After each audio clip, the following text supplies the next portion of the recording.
Alors bon, vous êtes nombreux à me demander comment est-ce qu'on fait pour mieux gérer ses émotions. Mais déjà, il faut déjà arrêter de croire que le problème, c'est justement tes émotions. Le problème, c'est pas ce que tu ressens et c'est pas le fait de ressentir trop. Le problème, c'est ce que tu fais quand ça commence à monter en toi. Parce que la plupart des gens oscillent entre deux extrêmes, en fait. Soit ils explosent, soit ils l'anesthésient. Dans les deux cas, ils subissent. Mais gérer ses émotions, c'est ni contrôler, ni fuir. Parce que, en fait, je le dis souvent, je le répète énormément, mais plus tu luttes contre quelque chose, plus ça prend de la place. Donc, t'as pas envie de lutter contre tes émotions. C'est une erreur de penser que c'est ce qui fonctionne. Mais l'idée, c'est de comprendre ce qui se passe en toi au moment précis où ça passe, en fait. Parce qu'une émotion, c'est pas juste dans ta tête, c'est une réaction physiologique. Ton corps émet des signaux, ton cœur accélère, ta respiration change, ton corps se contracte aussi. Et si tu interviens pas à ce moment-là, c'est que ton corps qui prend le contrôle. Et là, tu dis des choses que tu regrettes, tu prends des décisions que tu ne comprends même pas après coup. Donc la première chose, c'est apprendre à reconnaître le moment où ça bascule.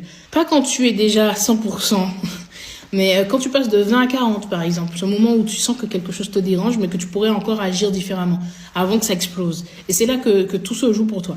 Donc la deuxième chose, c'est de ralentir ton corps. Pas forcément tes pensées, mais vraiment ton corps physique.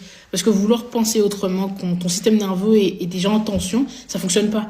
Donc respire plus lentement, relâche les épaules, ancre-toi physiquement. C'est important. Tu envoies un signal direct à ton cerveau où tu lui expliques en fait que tu n'es pas en danger et ça change beaucoup de choses. La troisième chose, arrête de croire tout ce que tu ressens. Une émotion, ce n'est pas une vérité absolue, c'est une interprétation. Tu peux te sentir rejeté sans être rejeté.